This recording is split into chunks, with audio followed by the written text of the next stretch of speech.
What is up, Wolfpack? I am Shao the Werewolf, and today I am giving my final review until next Monday. Not my review, but my final impression until next Monday on Lucifer. It's been an amazing ride to do this series. While my voice is monotone and a lot of people think I am just bored making videos, this is one of the few things that I continuously kept doing, and it kept me up. And the only reason I'm not going to continue this series is simply because if I do something like this, if another show comes out and I go from episode 1 to episode 10, from then on out, I know the series deserves not just my impression, but a full review on that season.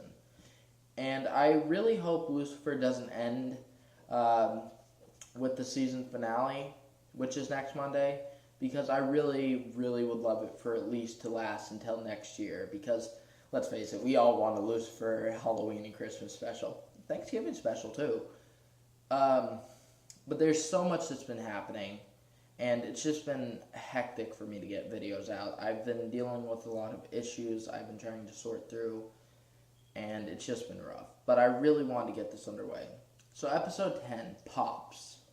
My impression on this episode, while it was a bit dull, I'm glad we got to see some new characters like Chloe's mom. We got to see Maze and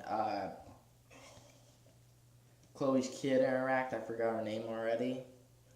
And it was really nice to see them interact because I thought that was interesting. You know, it just shows that something as innocent as a child and something as pure evil as a demon in people's eyes, it's the fact that they're good for each other. You know, that's the thing that people don't, in my opinion, which people didn't recognize about The Exorcist. Before The Exorcist kind of went all crazy with the head spins and it possessed her, originally the little girl just saw the demon as an imaginary friend.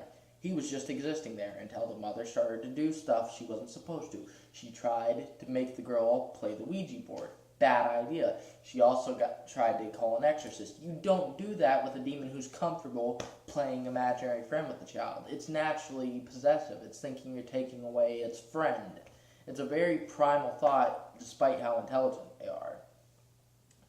But the thing I really like about Pops is we definitely see a lot about Lucifer's dad. And the fact we haven't seen God throughout all the series, in my opinion, I don't think God has anything to do with what's going on. I think Amenadiel was told by God that eventually someone would have to fill a spot in hell for Lucifer, and Amenadiel was the most likely choice just because, unfortunately, Lucifer is believed to be inherently evil, and Amenadiel's shown to have evil in his heart. So, I honestly think that that's what happened. I don't think God has anything to do with it. In fact, I think this is going to be a lot like Legion, where God is more or less just dissatisfied with humanity to the point where he ignores them, despite what the priest said. Because, you know, it's just like at the end of this episode, after Pops goes down, in an earlier episode, what ends up happening is Lucifer goes up and says, "It's never enough for you, is it?" And it seems to be true in this, you know. God has preachers walking the streets of Los Angeles, you know, crusading for him. Lucifer is blamed for every atrocity, and good people who believe in him still suffer. And I like that Pops really touched on why. Just imagine Lucifer walking around just as not showing off his gorgeous bright wings or anything, even though in the series he doesn't have them, but not showing what he really is, and acting like a man. And every time he hears praise to God, praise to the Father that threw him out, praise to the Father that has committed just as many atrocities, but has praised for them instead of condemned, whereas he who has done nothing against humans is blamed for everything that happens. Someone stubs their toe, they literally shout to the top of their lungs, "The devil made me do it." And I really, really think the series just touches on my brand of Satanism. It's not like how people think it is. We're not walking around in animal heads sacrificing people. Yes, we do weird stuff, but it's for the sake of being the outcast. You know, originally people fall out and stuff, but I like the episode so far because it touches so much of what people need to say Satanism as. It's not some gigantic fucking cannibalistic thing going on, okay? It's about freedom. It's about individuality. It's about seeing these entities not as some kings, even though, unless you want to. I personally worship them because I believe they deserve it because they gave me such inspiration. And I believe I shall give my worship, and I'll do what, and if I find it commendable enough, I will do what they ask if they need it. I only have one rule, and I won't kill the innocent. And that's the thing that I really like. Lucifer tries to put so much emphasis on, I punish evil. I punish evil. Not good, I punish people who are evil. You know, and the recent episode, which I won't, spoiler alert, but I won't go too far into it, it talks about how the kids are just pretending to be bad. They're sacrificing people wrongly in Lucifer's name, but they're just innocent kids who were misguided by some guy who thought it was a good idea. Who knows, maybe even the guy was misguided. But I'm going to tell you, I've went to satanic churches, I went to law-by Satanist churches, and the one thing I know is that Satanism and Lucifer, or the series, connect so well together because it's about having fun. It's about being okay to do stuff that's human nature. It's okay to occasionally indulge yourself as long as you don't do major harm to those around you. You know? And I just love this series. So I really hope they keep it on for a Thanksgiving, Christmas, and Halloween special because it deserves it. Maybe even a 4th of July special would be cool. But I like that Lucifer and Amenadiel are seen a bit more. I didn't like him at first, but in the end, it just really... Pops got me thinking. Like, think about all the series. I noticed, if you realize it, Amenadiel and Lucifer, I honestly get the feeling that in heaven, even compared to the other angels, that Amenadiel and Lucifer were extremely close. Like, they were literally buddy-buddy.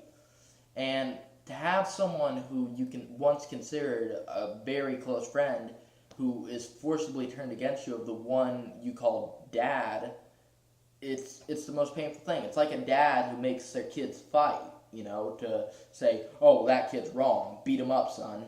You know, oh, he's my real son. Like, that's the thing, you know. And the thing is that Amenadiel, despite all he tries to do, he's never going to be able to live up to Lucifer in God's eyes. Lucifer is always the favorite. And I think that really incorporates into the series. You know, it's such an interesting take, and it's so good. While I don't support the whole devil and fallen angel being one thing, not like being together as friendship or collaborative, but being the same person, I think they captured both Satan and Lucifer's personality very well. Where Satan's about indulgence and fun and, you know, being able to indulge without hurting people. Like, and, you know, acting weird because you should be who you are. You shouldn't try and hide it behind a mask.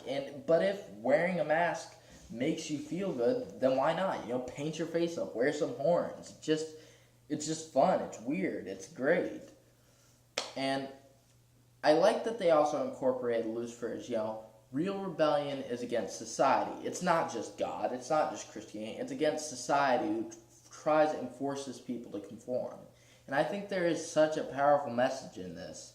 And I was on that site, 1 Million Moms, just because I want to see, and I was so annoyed. I'm like, glorify Satan in the flesh. You know, this series is showing a living example of how stupid people are. This will glorify Satan in the flesh. And I'm like, so you're saying you blame Satan for every evil, including the flood, the plagues. And I'm like, Lucifer literally talks about this, saying, hey, everyone blames me. Why do mortals blame me for all their little failings? The devil made me do it. I have never made a single one of them do a thing in my life. And I saw that quote online somewhere. I don't know if they stole it from something else or if that was, like, leaked or something. But that's all I want to do. This is the longest video I've ever talked about it.